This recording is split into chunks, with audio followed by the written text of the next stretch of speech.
على سيدنا محمد صلاة تفتح لنا بها فتوح العارفين وتفقهنا بها في الدين وترزقنا بها الإخلاص واليقين وتجعلنا بها من الأبرار والصديقين وعلى آله وصحبه أجمعين. اللهم يا من مقاليد الخير كلها بيده وإليه يرجع الأمر كله يا فتاح يا عليم يا فتاح يا عليم يا فتاح يا عليم افتح علينا فتحا قريبا يا أرحم الراحمين. سبحانك لا علم لنا إلا ما علمتنا إنك أنت العليم الحكيم وتب علينا إنك أنت التواب الرحيم. نوينا مثل ما نوى أسلافنا وشيوخنا وآباؤنا الصالحون في هذه القراءة وفي هذه الجلسة. Alhamdulillah. Pelajaran kita di dalam kitab Aqidatul Awam yang disusun oleh Al-Imam Allamah Sayyid Ahmad Al-Marzuki Al-Maliki Al-Makki. Kita masuk ke dalam bait Faqa'iman ghaniyun wa wahidun wahai qadirun muridun alimun bikulli syai'. Sifat wajib bagi Allah Subhanahu wa ta'ala yang akan kita bahas pada malam hari ini. Pertama, wahidun, itu sifat wahdaniyah, sifat keesaan Allah Subhanahu wa ta'ala. Sifat wahdaniyah ini adalah ahammus sifat, paling pentingnya sifat daripada semua sifat-sifatnya Allah Subhanahu wa ta'ala. Karena sifat wahdaniyah inilah yang menjadi dasar utama di dalam ilmu yang kita pelajari, yaitu ilmu tauhid, ilmu tentang pengesaan Allah Subhanahu wa ta'ala. Wahdaniyah artinya adalah adamut ta'addud fi dzatihi wa sifatihi wa af'alihi. Tidak berbilangnya Allah. Tidak berbilang itu berarti jumlahnya lebih dari satu. Kalau berbilang jumlah lebih dari satu, 2, 3, 4 dan seterusnya. Kalau tidak berbilang berarti hanya satu. Tidak berbilangnya Allah Subhanahu wa ta'ala fi dzatihi, pertama di dalam zatnya Allah. Zatnya Allah tidak berbilang. Wa sifatihi, dan sifat-sifatnya Allah juga tidak berbilang. Wa af'alihi, dan perbuatan-perbuatannya Allah juga tidak berbilang. Jadi sifat wahdaniyah itu adalah menjelaskan tentang keesaan Allah, akan ketunggalan Allah Subhanahu wa ta'ala, baik di dalam zatnya, di dalam sifatnya, dan juga di dalam af'al, perbuatan atau pekerjaan Allah. Makna yang pertama, wahdatul zat, keesaan Allah, ketunggalan Allah, kesatuan Allah di dalam zatnya. Maknanya adalah anna dzatahu laisat murakkabatan min ajza'in. Sesungguhnya zat Allah Subhanahu wa ta'ala tidak tersusun dari beraneka ragam bagian. Zatnya Allah tidak tersusun dari beraneka ragam unsur atau beraneka ragam bagian. Berbeda dengan zatnya kita. Walaysa fil khalqi dzatun kadzatih. dan tidak ada di dalam makhluk yang mempunyai zat seperti zatnya Allah. Bentuk, dan itu kalau diartikan secara makna bahasa bisa lebih dekat dipahami, yaitu bentuk. Bentuknya Allah tidak tersusun dengan beraneka ragam bagian, dan tidak ada makhluk yang mempunyai zat atau mempunyai bentuk seperti zatnya Allah Subhanahu wa ta'ala, yang tidak tersusun dari bagian-bagian. Kalau kita, zatnya kita ini murakkabah, tersusun min ajza, dari bagian-bagian. Adanya kedua mata, adanya telinga, adanya hidung, adanya wajah, adanya tangan, tersusun dari bagian-bagian ini. Zatnya kita satu, tapi satu dalam zatnya kita ada bagiannya. Ada bagian kepala, ada bagian badan, ada bagian tangan, ada bagian bawah, ada bagian kaki. Nah, zatnya Allah satu, tapi zatnya Allah itu tidak tersusun dengan bagian, sehingga tidak bisa digambarkan zatnya Allah seperti kita menggambarkan makhluk. Terus bagaimana bentuknya Allah, bagaimana zatnya Allah yang tidak tersusun dari bagian-bagian, itu hanya Allah yang tahu. Tidak perlu kita bayangkan, tidak perlu kita pikirkan, cukup kita imani bahwa Allah itu esa di dalam zatnya, dan makna esa di dalam zatnya Allah tidak mempunyai bagian-bagian di dalam zatnya Allah Subhanahu wa ta'ala. Itu yang pertama, makna wahdatul zat, esanya Allah di dalam zatnya. Kemudian yang kedua, wahdatus sifat, esanya Allah, tunggalnya Allah di dalam sifatnya. Maknanya adalah laisa li ahadin sifatun tushbihu sifatan min sifatih. Tidak ada bagi salah seorang selain Allah yang mempunyai satu sifat menyerupai satu sifat daripada sifat-sifatnya Allah. Tidak ada makhluk manapun yang mempunyai sifat baik satu atau dua ataupun banyak yang bisa menyerupai daripada sifat-sifatnya Allah. Ini sifat wahdaniyah. Sebelum saya akan jelaskan makna tidak ada makhluk yang punya sifat seperti sifatnya Allah, ini adalah salah satu hal yang dijadikan sebagai senjata bagi orang-orang yang tidak berada di dalam pemahaman al-Asy'ariyun. Karena akidah ahli sunnah wal jamaah itu di dalam tauhidnya berarah ke al-imam al-Asy'ari atau al-imam al-Maturidi.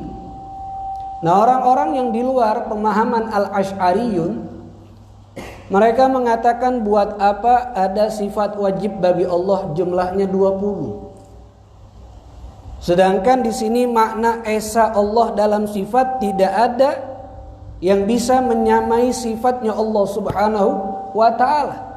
Cukup dengan sifat esa maka sudah, tidak perlu ada sifat wajib bagi Allah 20. Kalau 20 berarti menunjukkan sifat Allah tidak esa. Itu alasan mereka. Kalau sifat wajib bagi Allah ditentukan jumlahnya ada 20, berarti sifatnya Allah tidak esa. Sedangkan di sini menunjukkan sifat Allah wahdaniyah, esa, tidak berbilang, jumlahnya 1.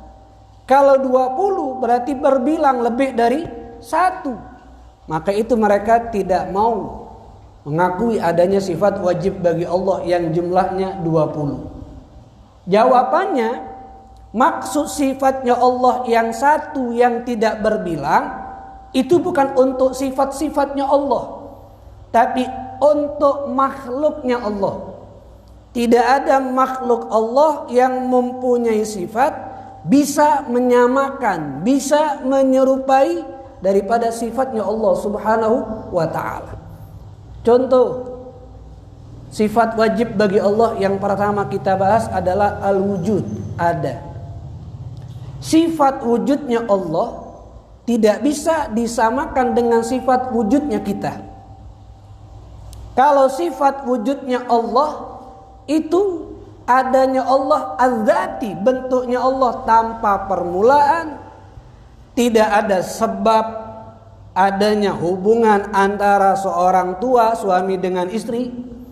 Wujudnya Allah zati, benar-benar adanya Allah tanpa ada permulaan, tanpa ada sebab. Kalau sifat wujudnya kita ghairaz zati.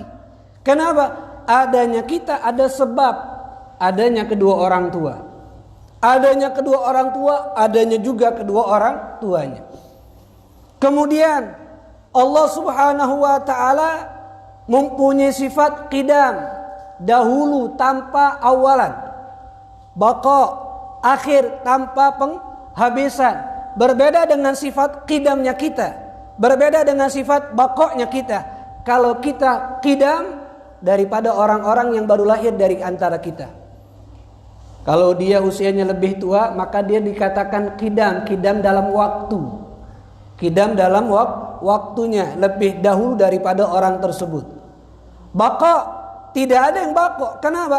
Kita dikatakan kekal kalau ada orang seusia kita sudah meninggal dulu dan kita belum meninggal. Tapi kita tidak kekal dalam artian baqa'nya kita berupa waktu. Waktunya kita masih ada, dalam artian orang-orang yang seusia dengan kita sudah tidak ada, kita masih ada. Tapi kalau Allah baqa'nya tanpa ada penghabisan, qidamnya Allah tanpa ada pendahuluan. Jadi sifat apapun daripada sifat Allah tidak akan bisa diserupakan, disamai oleh makhluk Allah Subhanahu wa ta'ala. Wa wahdatul af'al, dan Allah juga punya sifat esa di dalam perbuatannya, yaitu laisa li ahadin ghairuhu fi'lun minal af'al. Tidak ada bagi selain Allah Subhanahu wa ta'ala mempunyai perbuatan daripada perbuatan-perbuatan Allah. Apa yang kita lakukan ini bukan perbuatan kita. Makna esanya Allah dalam perbuatan, yaitu tidak ada yang punya pekerjaan, tidak ada yang punya perbuatan selain daripada yang diberikan oleh Allah Subhanahu wa ta'ala. Oh, ini kan hasil kerja saya, ini hasil perbuatan saya. Hasil kerjanya kita, bukan kita sendiri yang mengerjakannya. Kenapa? Karena kita ini adalah diciptakan. Termasuk pekerjaannya kita pun juga diciptakan. Perbuatan kita pun juga diciptakan. Sehingga makna esanya Allah di dalam perbuatan, segala apa perbuatan pekerjaan yang ada di atas dunia ini, itu ciptaan Allah. Yang memberikan semuanya adalah Allah Subhanahu wa ta'ala. Dan pekerjaannya Allah Subhanahu wa ta'ala itu esa, tidak perlu dengan bantuan-bantuan yang lain. Kalau kita bekerja, kalau kita berbuat sendiri, tapi tidak bisa dipastikan sendiri, ada bantuannya. Memang saat mengerjakan itu sendiri, tapi alat-alat yang kita gunakan untuk bekerja sudah ada yang buatnya orang lain daripada kita. Yang semisal ingin menjahit, dia jahit pakaiannya sendiri. Memang saat proses menjahit dia sendiri yang menjahit, tapi benangnya ada yang buat, jarumnya ada yang buat, mesin jahitnya ada yang buat. Berarti tidak sendiri dalam menjahit pakaian tersebut. Sedangkan Allah sendiri dalam menciptakan alam semesta ini. Malaikat, apakah itu membantu Allah? Tidak. Malaikat menjalankan perintah Allah, sebab malaikat juga makhluk Allah yang menurunkan hujan. Bukan mereka membantu Allah, tapi tugas dia diciptakan oleh Allah untuk menurunkan hujan. Kemudian malaikat apapun bukan membantu Allah, tapi mereka punya tugas dari Allah untuk melakukan hal tersebut, yang sifatnya mereka beribadah kepada Allah Subhanahu wa ta'ala. Jadi makna wahdaniyah ini menjelaskan tentang keesaan Allah Subhanahu wa ta'ala, yang satu di dalam zatnya, satu di dalam sifatnya, dan juga satu di dalam perbuatan atau pekerjaannya Allah Subhanahu wa ta'ala. Kalau dalil tentang keesaan Allah Subhanahu wa ta'ala menurut dalil naqli Al-Quranul Karim ataupun hadis, banyak di antaranya apa yang ada di dalam Al-Qur'anul Karim yang sering kita baca, Qul huwallahu ahad. Itu sudah dalil nakli tentang keesaan Allah. Yang kedua yang ada di dalam Al-Qur'anul Karim, Lau kana fihima alihatun illallahu lafasadata. Kalau makna secara bahasanya ini ayat, kalau diartikan secara bahasa, jikalau ada di atas bumi dan langit ini Tuhan selain Allah, maka akan hancur langit dan bumi ini. Ini kalau menurut ulama tafsir, arti yang tepat itu adalah lau kana fihima jinsul aliha ghairullah lam tujad. Kalau ingin dicari di langit dan di bumi Tuhan atau jenis yang sejenis Tuhan selain Allah, tidak akan didapatkan. Jadi ini ayat, kata mereka para ulama, tujuannya adalah nafyul uluhiyah an kulli ma siwallah, mentiadakan Tuhan selain Allah Subhanahu wa taala. Kalau wala yajuzu ja'alaha huna istitsna, dan tidak boleh dijadikan Allah di dalam ayat ini sebagai pengecualian. Kalau ada Tuhan di langit dan bumi selain Allah akan hancur, Allah dijadikan pengecualian, itu tidak tepat. Kenapa alasannya tidak tepat? Karena kalau maknanya dijadikan pengecualian di situ, berarti seakan-akan dia tuh menyetujui adanya Tuhan selain Allah. Walaupun yang dia akui Tuhannya adalah Allah, berarti masih mengakui ada Tuhan yang lain daripada selain Allah Subhanahu wa ta'ala. Padahal kalau kita ingin mencari Tuhan yang layak dijadikan Tuhan selain Allah, lam tujad, tidak akan didapatkan. Itu maknanya. Jadi bukan ada Tuhan selain Allah Subhanahu wa ta'ala. Jikalau ada Tuhan selain Allah di langit dan bumi dan langit akan hancur. Bukan di situ kita meyakini ada Tuhan yang lain, tapi ini ayat menafikan akan ketuhanan yang lain, yang ada Tuhan satu-satunya, yang diakui, yang memang harus kita jadikan Tuhan, hanya Allah Subhanahu wa ta'ala. Itulah makna la ilaha illallah. Makna daripada tauhid wahdaniyah, yang memang Tuhan ada di atas muka bumi.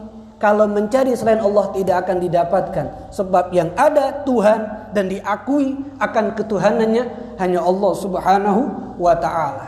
Jadi wahdaniyah menunjukkan sifat yang terpenting daripada sifat wajib bagi Allah.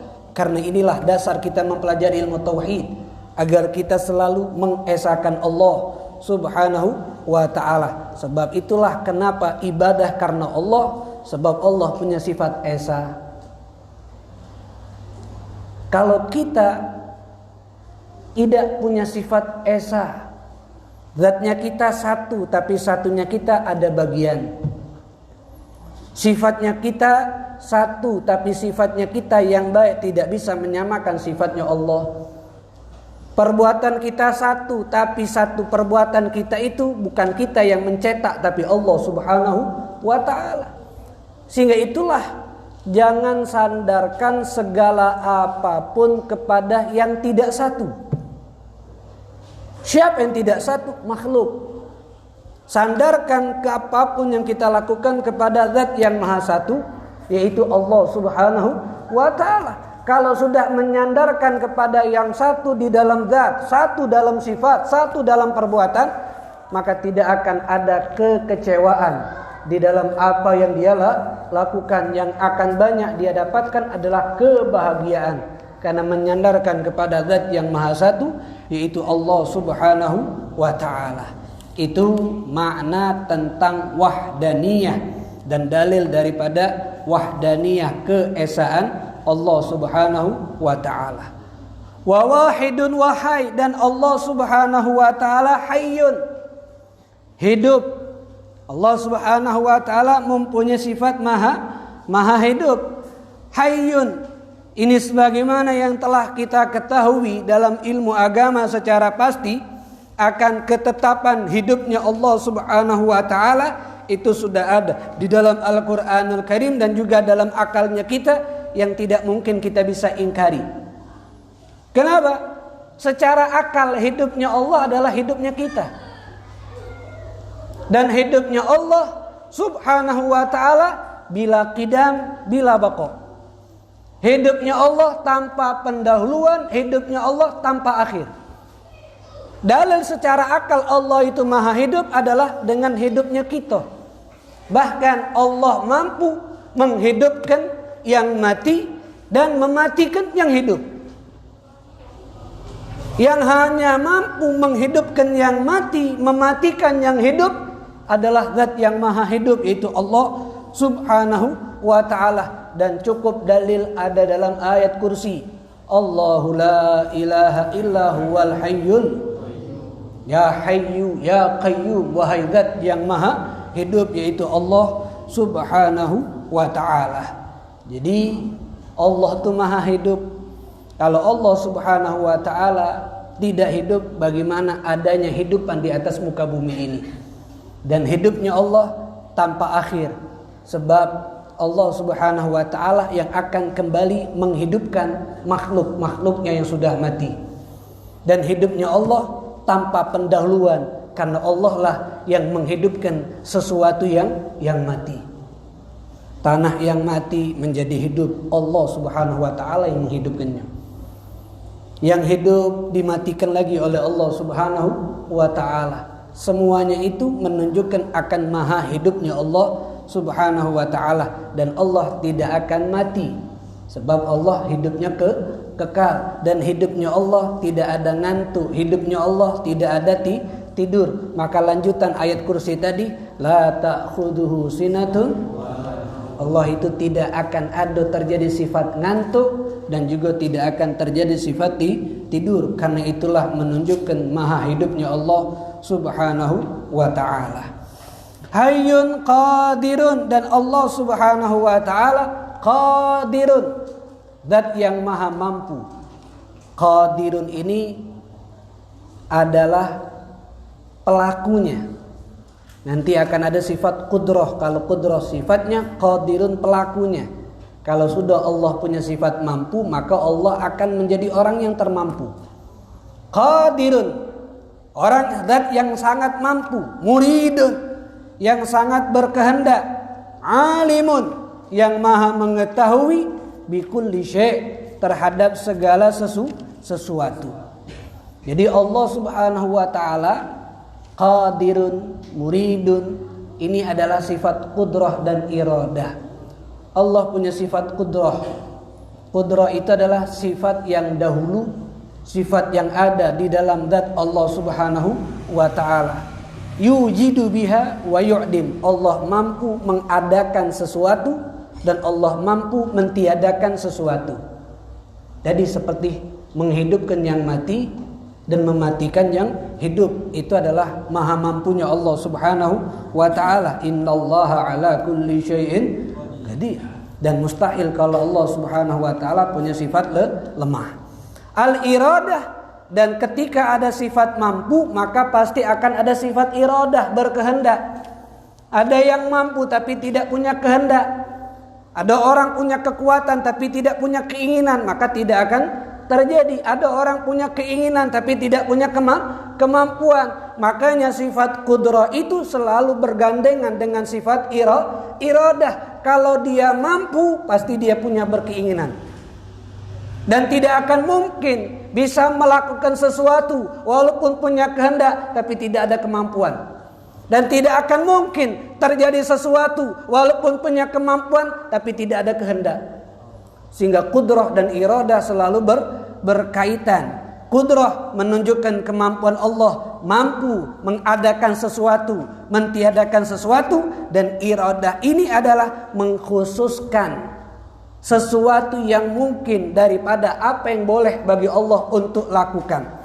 Yang ada tadi mungkin dikhususkan sesuai dengan kehendak Allah Subhanahu wa ta'ala, sesuai dengan keinginan Allah Subhanahu wa ta'ala. Kita diadakan oleh Allah. Cuman adanya kita yang dengan kemampuan Allah menjadi ada itu berbeda-beda. Kenapa? Karena tergantung iradah Allah. Ada yang diadakan tinggi, ada yang diadakan pendek, ada yang diadakan kulitnya putih, ada yang diadakan kulitnya sawo mateng, ada yang diadakan kulitnya hitam, ada yang diadakan ganteng, ada yang diadakan jelek, ada yang diadakan menjadi orang baik, ada yang menjadi orang tidak baik, ada yang diadakan menjadi orang mukmin, ada yang tidak mukmin, baik buruk tidak mukmin tidak mukmin, bagus atau tidak, tinggi atau tidak. Ini adalah iradah Allah Subhanahu wa ta'ala. Kalau adanya makhluk tersebut adalah kudrahnya Allah, dan apa yang berbeda-beda dari makhluk tersebut itu adalah iradahnya Allah Subhanahu wa ta'ala. Kita ada, semua makhluk yang kita saksikan ini menunjukkan mampunya Allah. Cuman iradah Allah kepada makhluk ini berbeda-beda. Ada yang ditinggalkan dari Palembang, ada yang ditinggalkan di Jakarta, ada yang ditinggalkan di Kalimantan, sesuai dengan keiradah Allah Subhanahu wa ta'ala. Itu perbedaan tentang kudrah dan juga iradahnya Allah Subhanahu wa ta'ala. Termasuk baik dan buruknya yang dilakukan oleh kita, itu iradahnya Allah Subhanahu wa ta'ala. Perbuatan maha mampu Allah, tapi perbuatan baik, perbuatan buruk yang dilakukan oleh manusia, itu adalah iradahnya Allah Subhanahu wa ta'ala. Kalau dalam pemahaman akidah ahli sunnah wal jamaah, harus kita yakini baik dan buruk dari perbuatan itu bagian daripada iradahnya Allah. Berbeda dengan pemahaman Mu'tazilah. Kalau dalam pemahaman Mu'tazilah yang menyelenceng dalam pemahaman tauhid, mereka mengatakan iradahnya Allah itu tidak berkaitan dengan hal yang jelek. Iradahnya Allah itu tidak berkaitan dengan hal yang buruk. Iradahnya Allah itu selalu berkaitan dengan yang baik. Kalau yang buruk bukan iradah dari Allah. Tapi kalau kita ahli sunnah wal jamaah harus meyakini baik dan buruk yang dilakukan oleh seseorang itu karena iradahnya Allah. Karena iradahnya Allah. Cuma nanti akan dijelaskan oleh mereka para ulama ahli sunnah wal jamaah bagaimana ketika kita dimudahkan melakukan perbuatan baik, sikap kita, dan saat kita melakukan perbuatan buruk, apa sikap kita. Tapi kita yakini semuanya adalah iradah, keinginan Allah Subhanahu wa ta'ala, kehendaknya Allah. Kalau mereka tidak, kalau melihat orang baik, ini iradahnya Allah, yang Allah inginkan kepada dia. Tapi ketika melihat orang maksiat, ini bukan iradahnya Allah kepada dia. Kenapa? Karena mereka tidak mengakui iradah Allah terhadap hal yang jelek. Maka pernah Al-Imam Asy-Syafi'i rahimahullah ta'ala yang sudah mantap imannya, diceritakan oleh para ulama Iblis itu menyerupai Al-Imam Asy-Syafi'i dalam wujud. Iblis tersebut berubah wujud seperti wujudnya Imam Syafi'i, mendatangi Al-Imam Asy-Syafi'i. Dalam riwayat, iblis itu berubah wujud bukan seperti Imam Syafi'i, tapi dia menampakkan dirinya kepada Al-Imam Asy-Syafi'i dalam wujud yang lain. Kemudian iblis tersebut bertanya, "Ma gauluka fi man khalaqani kama ikhtara wasta'malani fi makhtara?" Apa pendapat kamu tentang orang yang menciptakan aku sesuai kehendak dia dan mempekerjakan aku sesuai kehendak dia, bukan kehendak aku. Jadi aku diciptakan sesuai kehendak dia dan aku dipekerjakan sesuai dengan kehendak dia. Apa pendapat kamu? Setelah itu, insya'a adkhalani al-jannah, kalau dia berkehendak aku dimasukkan ke dalam surga. Wa insya'a adkhalani an-nar, kalau dia berkehendak dia dimasuk ke dalam neraka aku. Ini dia nih iblis menanyakan kepada Imam Syafi'i tentang Allah. Karena Allah menciptakan kita sesuai dengan kehendak Allah. Allah memudahkan kita melakukan keperbuatan sesuai dengan kehendak Allah. Yang kaget nasib kita di hari kiamat kalau Allah berkehendak kita dimasukkan ke dalam surga, kalau Allah berkehendak kita dimasuk ke dalam neraka. Apakah sifatnya Allah itu bisa dikatakan adil? Yang punya keinginan dia, tapi dia juga yang menentukan. Yang menentukan, yang berkeinginan kita berbuat jelek dia, tapi kenapa kita disiksa? Yang berkeinginan kita melakukan perbuatan baik dia, tapi kenapa kita dimasuk ke dalam neraka, tidak dimasuk ke dalam surga? Tidak adil. Sudah diinginkan, dimudahkan berbuat baik, kok kita di hari kiamat dimasuk ke dalam neraka, bukan dimasuk ke dalam surga. Apa kata Imam Syafi'i saat iblis menanyakan hal tersebut untuk meragukan Imam Syafi'i tentang iradah daripada sifat iradahnya Allah? Apa kata Imam Syafi'i? Ya hadza, wahai fulan, in kana khalquka lima turid, kalau Allah kalau Allah menciptakan kau sesuai dengan keinginan kau, kemudian Allah menyiksa kau, maka Allah baru berbuat jahat sama kau. Wa in kana khalaqaka lima yurid, tapi kalau Allah menciptakan kau sesuai dengan keinginan Allah, fahuwa la yus'al, maka itu sifat tidak bolehnya Allah. Kenapa? La yus'alu amma yaf'alu, tidak ditanyakan tentang apa yang Allah lakukan. Wahum yaf'alu wahum yus'alun, tapi kita yang ditanya oleh Allah. Bahasanya mah ini, kalau kita nyait baju sesuai dengan keinginan kita dewek, modelnya mah ini, tangannya begini, panjangnya begini, lebarnya begini, kemudian dibuat oleh tukang jahitnya tadi berbeda dengan keinginan kita, maka tukang jahit itu jahat sama kita. Paham? Kita pengen jahit gamis yang lanang, yang perempuan juga jahit gamis, modelnya begini, tangannya panjang begini, lebarnya begini, panjang kakinya begini, tapi oleh tukang jahit dijahitnya tidak seperti keinginan kita, maka tukang jahit dolim sama kita. Itu kalau kita punya keinginan.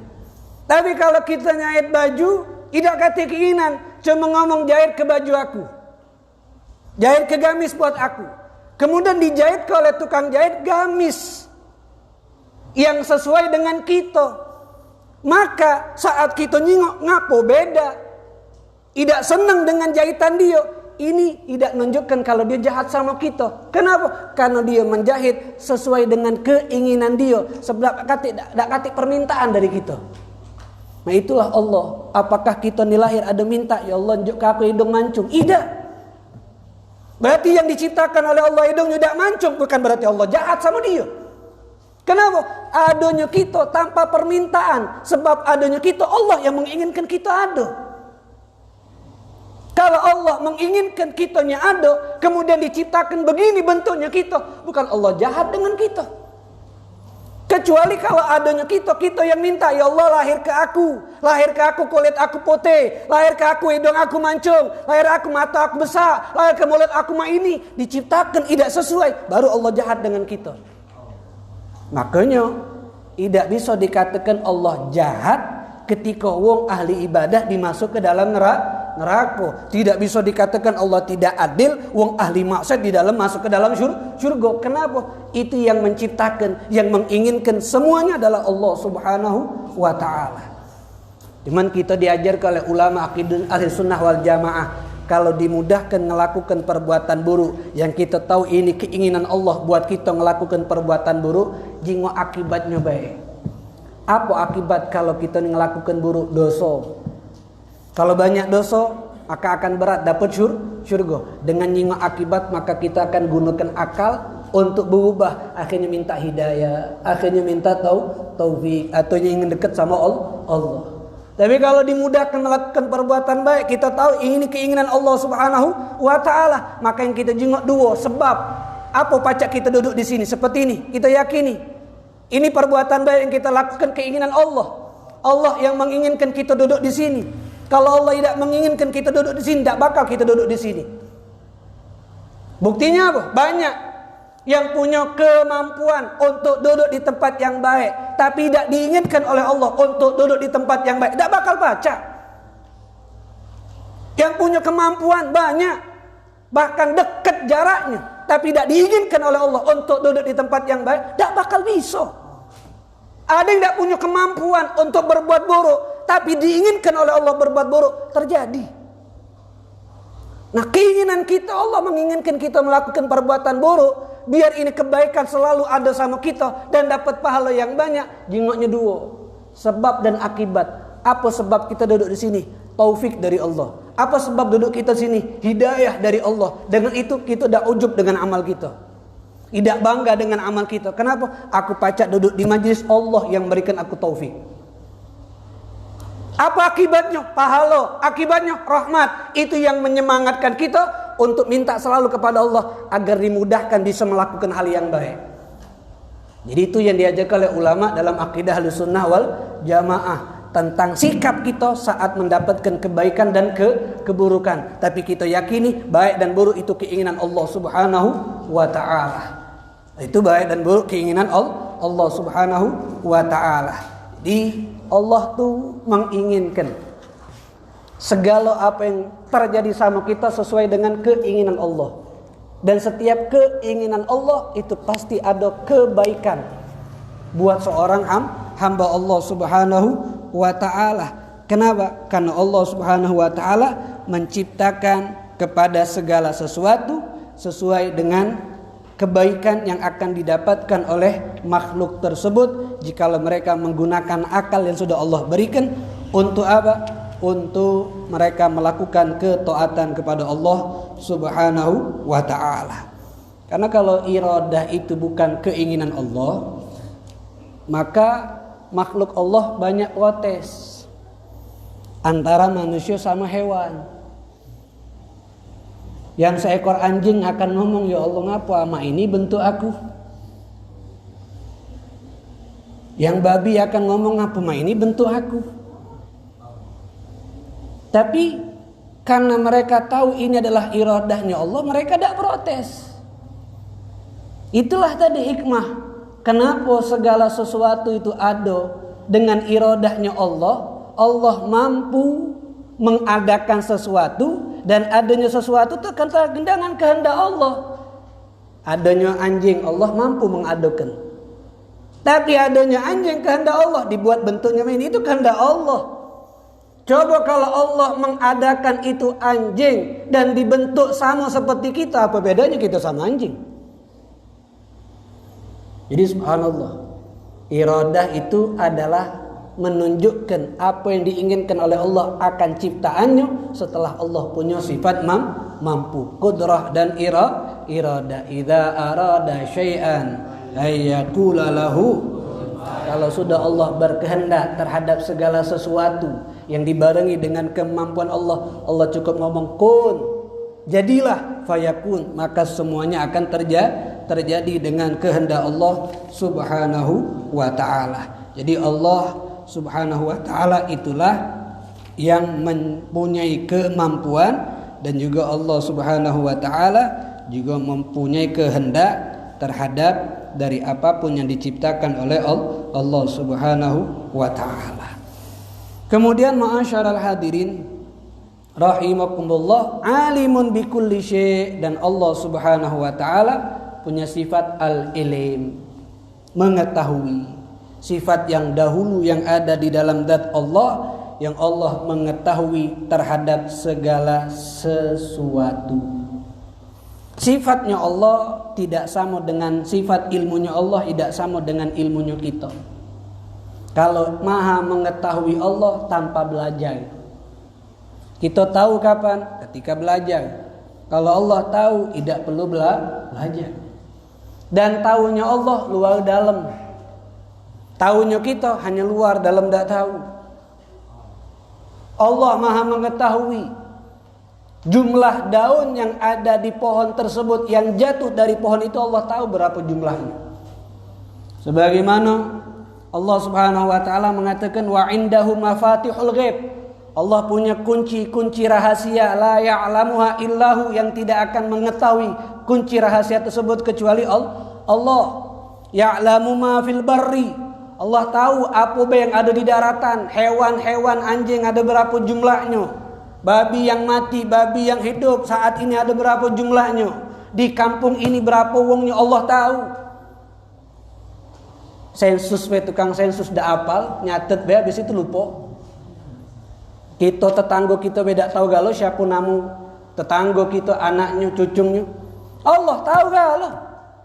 Wal bahr, yang ada di dalam lautan manapun Allah tahu. Wa ma tasqutu min waraqatin illa ya'lamuha. Tidaklah jatuh daun-daun dari pohon kecuali Allah tahu. Di mana jatuhnya, berapa jumlahnya. Wala habbatin fi dhulumatil ardi, dan tidaklah ada biji yang ditanam di dalam tanah, Allah juga tahu. Wala ratbin wala yabisin, tanah yang basah, tanah yang kering, daun yang basah, daun yang kering.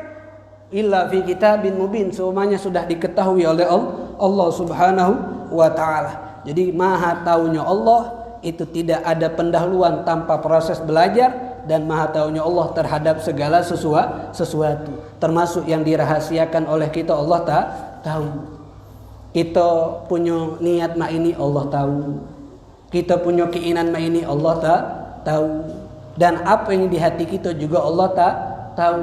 Sehingganya yang dilihat oleh Allah adalah hati kita. Bukan berarti zahir tak dijingok, tapi hati juga, zahir dan hati yang dijingok oleh Allah. Dan karena hati ini pemimpin anggota tubuh, maka yang diutamakan Allah lihat adalah hatinya kita. Bagaimana hati kita saat ibadah. Dan maha mengetahuinya Allah ini yang menjadikan rahmat atau karunia Allah Subhanahu wa taala kepada kita juga diberikan sifat ilmu. Kalau tidak diinjak sifat ilmu, maka kita tidak akan beda dengan makhluk Allah yang namanya hewan. Itulah maksud ayat Al-Qur'an Al-Karim, laqad khalaqnal insana fi ahsani. Bentuk yang terbaik itu dari manusia bukan hanya bentuknya, tapi diberikan ilmu.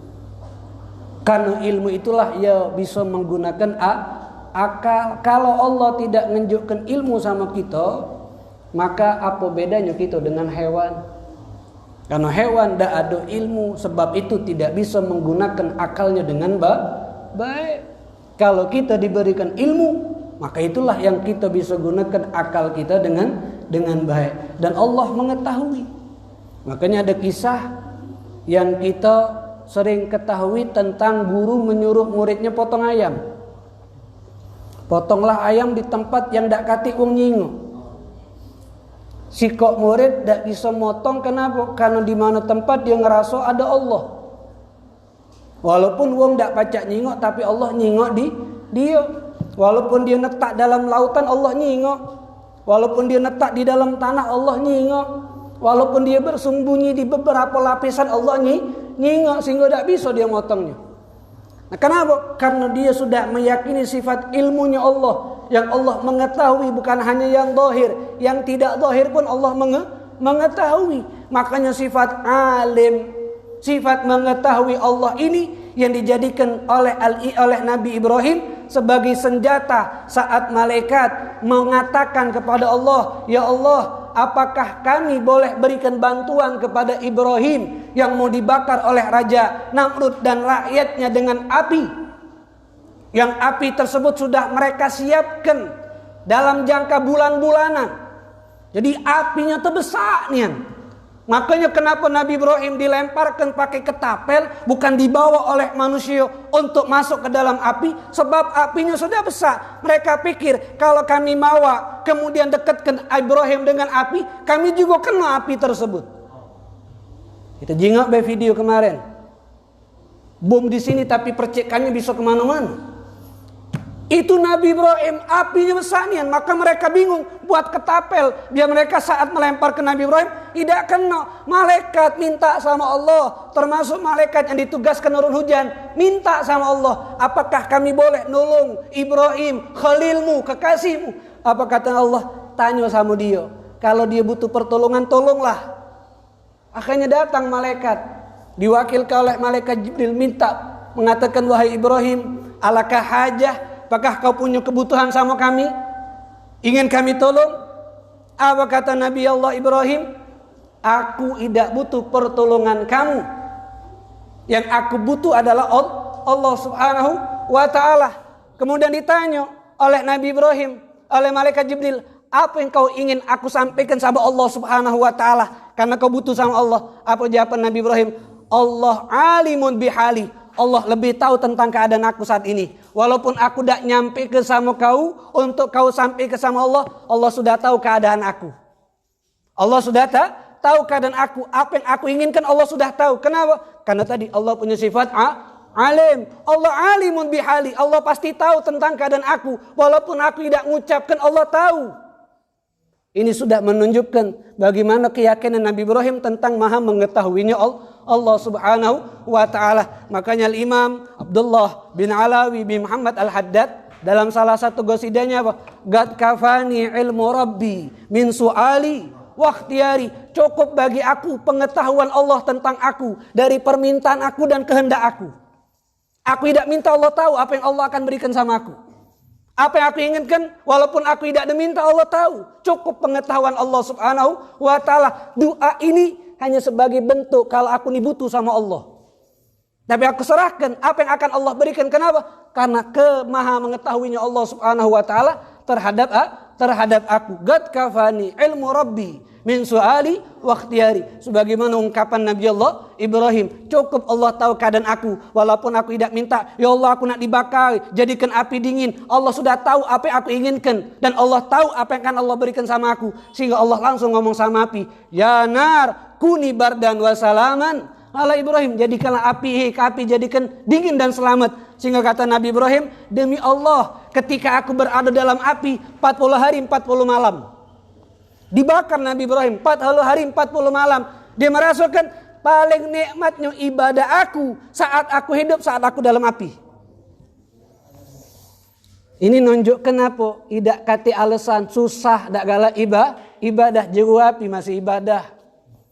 Subhanallah. Karena dia sudah tahu maha alimnya Allah subhanahu wa ta'ala. Jadi jangan ragu sama Allah. Allah itu maha mengetahui baik yang kita inginkan atau yang tidak kita inginkan, baik segala apapun Allah maha mengetahui. Itulah yang dimaksud alimun bikulli syai'. Allah maha tahu terhadap segala sesuatu yang ada di atas muka bumi ini, baik kepada kita ataupun yang lain. Ini tentang 4 sifat wajib bagi Allah subhanahu wa ta'ala yang kita bahas pada pertemuan malam hari ini. Mudah-mudahan kita menjadi hamba yang selalu yakin dengan keesaan Allah, yakin dengan kemampuan Allah, yakin dengan kehendak Allah, dan juga yakin dengan maha hidup dan juga tentang mengetahuinya Allah subhanahu wa ta'ala. Amin. Amin ya rabbal alamin. Bismillahirrahmanirrahim. Walillahirabbil alamin. Allahumma salli wa sallim